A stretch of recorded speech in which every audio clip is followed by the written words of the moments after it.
ने white house में वापस आने के बाद अमेरिकन कांग्रेस में अपना पहला भाषण दिया।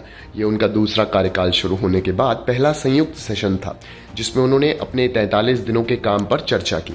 इस दौरान उन्होंने पूर्व राष्ट्रपति जो बाइडेन पर तेज हमला किया। अपने भाषण की शुरुआत करते हुए ट्रंप ने कहा, अमेरिका फिर से वापस आ गया है। उन्होंने कहा कि इकोनॉमी, इमिग्रेशन और विदेश नीति में तेज और निरंतर एक्शन लेने से देश एक नई दिशा में बढ़ रहा है। ट्रंप ने दावा किया कि अमेरिका का गौरव, आत्मविश्वास और उत्साह फिर से लौट आया है।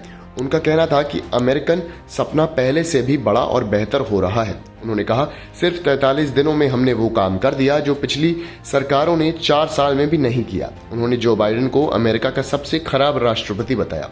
संयुक्त सेशन में ट्रंप ने कहा, 6 हफ्ते पहले जब वो कैपिटोल के गुंबद के नीचे खड़े थे, तब अमेरिका का स्वर्ण युग की शुरुआत की घोषणा की थी। उन्होंने कहा कि तब से लेकर अब तक देश को महान बनाने के लिए तेज गति से काम हो रहा है।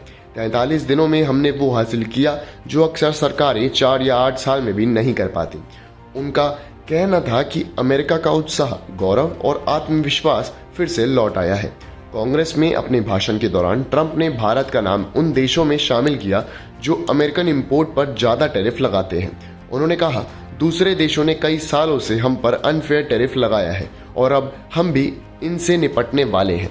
यूरोपियन यूनियन, चाइना, ब्राजील और भारत जैसे देश हमसे ज्यादा टैरिफ वसूलते हैं, जो कि अन्यायपूर्ण है। भारत हमसे 100% टैरिफ वसूलता है।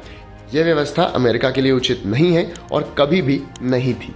ट्रंप ने घोषणा की कि 2 अप्रैल से नए टैरिफ लागू होंगे। अगर कोई देश अमेरिका पर टैरिफ या टैक्स लगाता है तो अमेरिका भी उस देश पर वैसे ही टैरिफ लगाएगा। उन्होंने ये भी कहा कि अगर कोई देश नॉन मॉनेटरी टैरिफ का इस्तेमाल करके अमेरिका को अपने बाजार से बाहर करेगा तो अमेरिका भी वैसे ही जवाब देगा।